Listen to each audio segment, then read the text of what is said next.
Setelah tertunda hampir 4 tahun, akhirnya bisa juga akikahin anak. Hari ini tuh mak aku repot banget dari pagi jam 6 aku udah pergi ke pasar buat beli jajan. Karena nanti malam kita akan ada pengajian untuk akikah Mas Aksa. Dari semua jajanan ini yang bikin cuma puding aja, mak, itu pun pudingnya aku dibantu sama asistenku buat bikinnya. Setelah beres masukin jajan, selanjutnya ini aku minta Bapak Arsono sama asistennya buat ngeluarin barang-barang yang ada di ruang tamu. Pokoknya semua kursi, meja, bunga hiasan itu juga harus keluar. Karena nanti ruang tamunya akan dipakai pengajian, mak. Makanya ini aku vakum-vakumin dulu sampai bersih. Bahkan aku minta asisten Bapak Arsono buat ngecat, mak, karena di dindingnya itu ada beberapa yang kayak kena noda dan juga dioret-oret sama Aksa. Sebenarnya jumlah peserta pengajiannya itu nggak banyak, mak. Kayaknya cuma 30 orangan, yaitu pun kalau datang semua. Makanya kita pengajiannya di dalam ruang tamu aja. Kalau misalkan pesertanya banyak, pasti aku gelarnya di garasi. Selanjutnya nih lantai udah kinclong, sekarang kita gelar tikar, mak. Untungnya sekali lagi ya saudaraku tuh punya tikar lebar-lebar, jadinya ini aku pinjem. Kok tikar sih, karpet. Pekerjaan selanjutnya udah menanti, mak, yaitu apa? Bungkusin nasi. Jadi nasinya itu kita cetak-cetak bulat kayak gini. Selanjutnya kita bungkus pakai kertas nasi, mak. Untuk nasinya ini aku masak sekitar 20 kilo, mak, karena nanti rencananya kita akan bagiin sekitar 250 kotak nasi. Nah, alhamdulillahnya ini bala bantuan sudah datang ya, sekitar pukul 3 sore ini nasi-nasi udah beres dicetakin, mak. Dan ini kita menunggu daging kambingnya yang belum datang. Emang gitu ya, kadang ada aja hal yang meleset dari rencana kita. Padahal, mak, ini pengajiannya habis maghrib, terus jam 3 hampir setengah 4 itu daging belum datang juga. Dan ternyata bener, mak, jam 4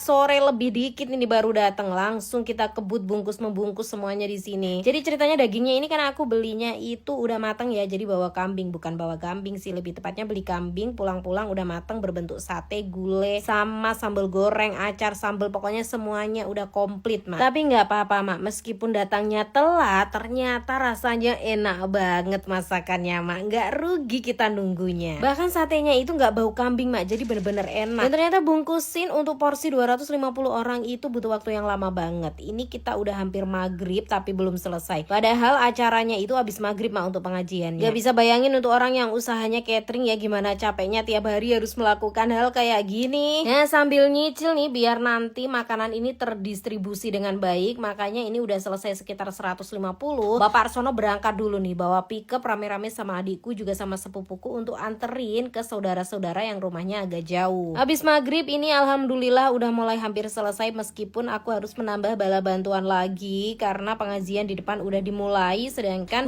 membungkusnya ini masih belum selesai. Akhirnya ini kita bagi tugas, mak. Aku bertugas buat nganter-nganterin ke tetangga belakang rumah, sedangkan yang di rumah ada Mak Sanah ya. Ini Mak Sanah yang menghandle bagian pengajian yang di ruang tamu. Aku jalan kaki ke belakang, mak, bawa beberapa kotak nasi untuk dianterin ke tetangga-tetanggaku semuanya. Pokoknya biar semuanya dapat. Alhamdulillah ya, semuanya udah rata kebagian dan proses akikah anakku sudah berjalan dengan lancar. Alhamdulillah. Dan gak lupa aku juga pengen bilang makasih buat saudara-saudaraku yang udah bantuin aku. Kalau nggak ada mereka nggak tahu udah jadi apa ini acara akikah anakku. Terima kasih ya semuanya.